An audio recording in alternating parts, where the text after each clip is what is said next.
പക്ഷേ ഈ ശരീരമൊക്കെ മൊത്തത്തിൽ മുറുകി പിടിച്ചതുപോലെ കെട്ടി വലിച്ചിറുക്കിയത് ഒരവസ്ഥയാണ്. കഴുത്തിന് താഴോട്ട് മൊത്തത്തിൽ സ്തംഭിച്ചു പോയി.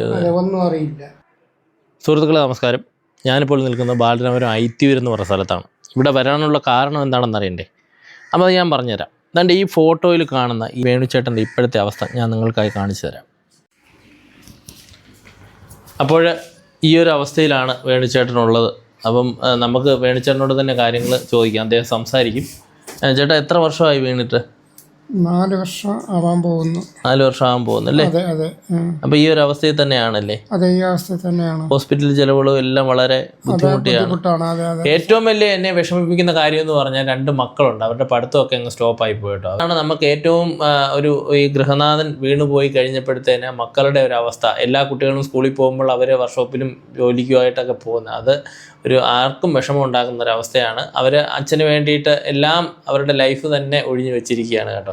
അപ്പോൾ അതാണ്. എന്നാൽ ഇവർക്ക് ചിലവുകളൊന്നും കയ്യിൽ നിൽക്കുന്നില്ല. ഹോസ്പിറ്റൽ കേസൊന്നും ഇടയ്ക്കിടയ്ക്ക് ഹോസ്പിറ്റലിലൊക്കെ പോകാറുണ്ട്. അപ്പം അതിനുള്ള ഒരുപാട് ബുദ്ധിമുട്ടുകൾ അവർ അനുഭവിക്കുന്നുണ്ട്. അവിടെ ഒരു പാട് കണ്ടിട്ടുണ്ട്. പുള്ളി വീഴാൻ നേരത്തെ പിടിച്ച ആ പിടിയാണ് കേട്ടോ. അത് അവിടെ ആ ഒരു പണി അങ്ങനെ തന്നെ സ്റ്റോപ്പായി പോയി. ഈ വീട് ബ്ലോക്ക് ചെയ്ത് കിട്ടിയ വീടാണ്.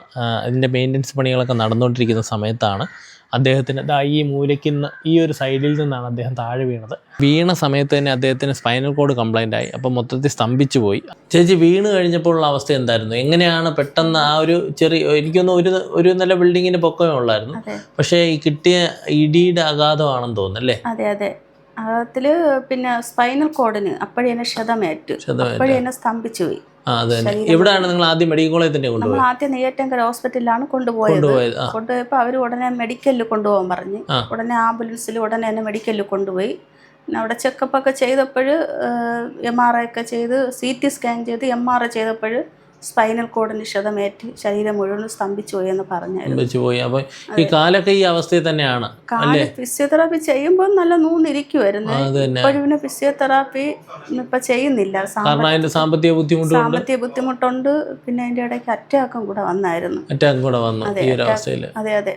കുട്ടികളൊക്കെ ഏകദേശം ഈ ഒരു അവസ്ഥയിലോട്ട് മാറിയിട്ടുണ്ട്. അപ്പോൾ ഫിസിയോതെറാപ്പി ചെയ്യാനുള്ള സാഹചര്യം ഇപ്പം ഇല്ല. കാരണം എന്ന് പറഞ്ഞാൽ ഒരു ഫിസിയോതെറാപ്പിസ്റ്റിനെ വരുത്തണമെങ്കിൽ തന്നെ അത്ര എക്സ്പെൻസീവാണ്. അത്രയുമുള്ള വരുമാനമൊന്നും അവർക്കില്ല. നാട്ടുകാരുടെയൊക്കെ സഹായം കൊണ്ടാണ് ഈ ചേട്ടൻ്റെ കാര്യങ്ങളൊക്കെ നടന്നു പോകുന്നത്. പ്രത്യേകിച്ച് മിക്കവാറും ഉള്ള ദിവസങ്ങളിലൊക്കെ അവർ ഹോസ്പിറ്റലിലായിരിക്കും. ചെക്കപ്പിനൊക്കെ കൊണ്ടുപോകുന്നുണ്ടോ? ചെക്കപ്പിന് കൊണ്ടുപോകുന്നുണ്ട്. പിന്നെ ഇത് യൂറിൻ്റെ എപ്പോഴും യൂറിൻ ട്യൂബ് ഇട്ടേക്കുന്നത് ഇൻഫെക്ഷൻ ആകുന്നുണ്ട് അല്ലേ? 4 വർഷം കൊണ്ട് യൂറിൻ ട്യൂബ് കണ്ടിന്യൂസ് ആയിട്ട് ഇട്ടിരിക്കുകയാണ്. എപ്പോഴും ഇൻഫെക്ഷനാണ്. ഒരവസ്ഥയിലാണ്. പിന്നെ എപ്പോഴും ആശുപത്രിയിൽ ഇടയ്ക്ക് വെച്ച് വയ്യാതാവും. അപ്പോഴൊക്കെ ആശുപത്രി ആംബുലൻസിലല്ലേ കൊണ്ടുപോകാൻ പറ്റുള്ളൂ. ആംബുലൻസിനൊക്കെ നല്ല ചിലവില്ലേ? ഇവിടുന്ന് ആംബുലൻസ് പോയിട്ട് തിരിച്ചു കൊണ്ടുവരുമ്പോൾ എത്ര രൂപ? ഏകദേശം 3000 രൂപയ്ക്കകത്തൊക്കെ 3000 രൂപയ്ക്കകത്തൊക്കെ അത്രയും എക്സ്പെൻസ് ആണ്.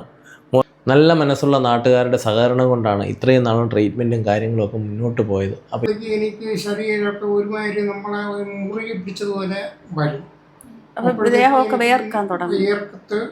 ശരീരമൊക്കെ മുറുകി പിടിക്കുന്നതാണ്. പക്ഷെ അത് വേദനയാണ്. പക്ഷെ ആ വേദന എനിക്കായിട്ട് അങ്ങനെ ശരീരത്തിൽ തോന്നുന്നില്ല. പക്ഷെ എൻ്റെ ഈ ശരീരമൊക്കെ മൊത്തത്തിൽ മുറുകി പിടിച്ചതുപോലെ കെട്ടി വലിച്ചിറുക്കിയത് ഒരവസ്ഥയാണ്. അപ്പോൾ ഈ അവസ്ഥ കണ്ടു കഴിഞ്ഞപ്പോഴത്തേന് വളരെ മനസ്സിനെ സത്യം പറഞ്ഞാൽ എനിക്ക് വാക്കുകളൊന്നും കിട്ടുന്നില്ല എങ്ങനെ പറയണമെന്ന്. ഇദ്ദേഹത്തിൻ്റെ ഫോട്ടോ ഞാൻ കാണിച്ചില്ലേ ഫോണിൽ, അത് കണ്ടപ്പോൾ എനിക്ക് ആളെ മനസ്സിലായത്. ഈ ഒരു അവസ്ഥയിൽ കണ്ടപ്പം അദ്ദേഹത്തെ എനിക്ക് മനസ്സിലായ പോലും. ഞാൻ മംഗലത്തോണത്തൊക്കെ വെച്ചിട്ട് അദ്ദേഹത്തെ ജോലിക്ക് വരുന്ന സമയത്തൊക്കെ ഞാൻ കണ്ടിട്ടുണ്ട്. പക്ഷേ ഇത്രയും വളരെ മോശമായ ഒരു അവസ്ഥയിലോട്ട് പോയെന്ന് വിശ്വസിക്കാൻ പോലും പറ്റുന്നില്ല. ആ ഒരു വീഴ്ചയിൽ നിന്ന് അദ്ദേഹത്തിൻ്റെ കുടുംബജീവിതം മൊത്തം താറുമാറായിപ്പോയി. അപ്പോൾ ഇത്രയും ആരോഗ്യത്തോടെയൊക്കെ ഇരുന്ന് ജോലി ചെയ്തുകൊണ്ടിരുന്ന അദ്ദേഹം ഒരു 4 വർഷം കൊണ്ട് പെട്ടെന്ന് ഈ ഒരു അവസ്ഥയിലോട്ട് മാറിയെന്ന് പറഞ്ഞപ്പോൾ എനിക്ക് വിശ്വസിക്കാൻ കഴിഞ്ഞില്ല കേട്ടോ. കാരണം ഈ മനസാക്ഷിയുള്ളവർ ആര് കണ്ടാലും ഇത് സഹിക്കാൻ പറ്റില്ല. അത്രയ്ക്കൊരു ബുദ്ധിമുട്ടിലുള്ള അവസ്ഥയിലാണ് അദ്ദേഹം കിടക്കുന്നത്. അപ്പോൾ ഈ വീഡിയോ കാണുന്ന എല്ലാവരും, എൻ്റെ സുഹൃത്തുക്കളായാലും അല്ലാത്തവരായാലും എല്ലാവരും ഇദ്ദേഹത്തിന് വേണ്ടിയിട്ട് എന്തെങ്കിലും ഒരു ചെറിയ ഒരു സഹായം ചെയ്യണം കേട്ടോ. കാരണം നിങ്ങളുടെ ഒരു ചെറിയ സഹായം പലതുള്ളി പെരുവെള്ളം എന്ന് പറയുന്ന പോലെ വലിയൊരു സഹായമായി മാറും.